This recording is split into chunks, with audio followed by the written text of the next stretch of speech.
So the St. Vincent story always seems to begin with you leaving Berklee School of Music, going home to Dallas, Texas, and then getting a phone call from the Polyphonic Spree saying, do you want to come on tour with us? I had a dear friend named Toby Hallbrooks, who was playing theremin in the Polyphonic Spree.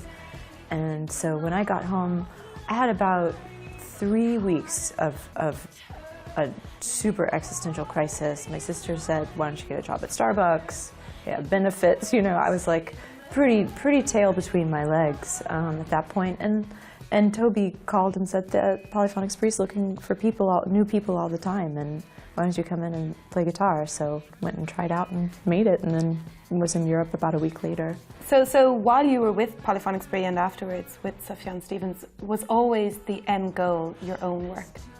Yeah, I mean, it was always symbiotic, honestly, and because I was playing in the Polyphonic Spree and finished my first solo record. Sufjan heard a few tracks from it, asked me if I wanted to play in his band and open for him in Europe. And so while I was opening for Sufjan, I was spotted by Beggars Banquet Records, and then I signed to them.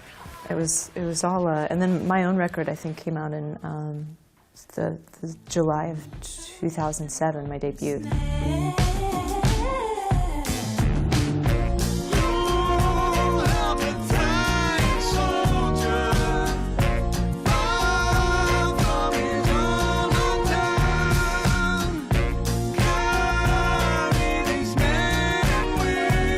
Once you're out there on your own, one might think that you would want to stay on your own, very much about you and your work. And you have done that, but you've also done a lot of collaborations. And David Byrne is the obvious one and the big one, but you recorded a song with Bon Iver, and you worked with Andrew Bird and people like that. Is there something you get from that, from the collaboration?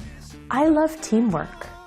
I mean, I really do. I know it sounds corny, but I mean, like, growing up, I come from a really big family, Irish Catholic family, and I am used to a lot of people around, and I find it really inspiring. So doing things like playing in the Polyphonic Spree with 25 people felt natural. Playing with Sufjan felt natural.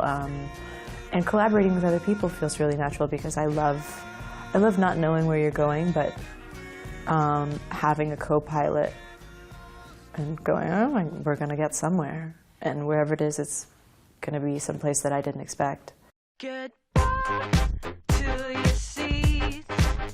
How important is all that other stuff, the clothes that you wear, or the way you do your hair, or the images you use, the things that are beyond the music but that inform it at the same time? People hear with their eyes sometimes, especially as it pertains to a live show. So it's really important to me. I mean, first of all, it's fun. Yeah. To experiment, but second of all, I'm compelled by experimentation in terms of look and aesthetic, but it's also tempered with a little bit of laziness and a little bit of absurdity. Like, I'm not trying to look, you know, glam all the time. I mean, that's why I dyed my hair white for the last record. It's like, beauty norms are like youth, youth, youth. How can you dye your hair white and look like an old woman and still be, you know, have it still be interesting or sexy? And yet you did sort of manage to do that. Thank you.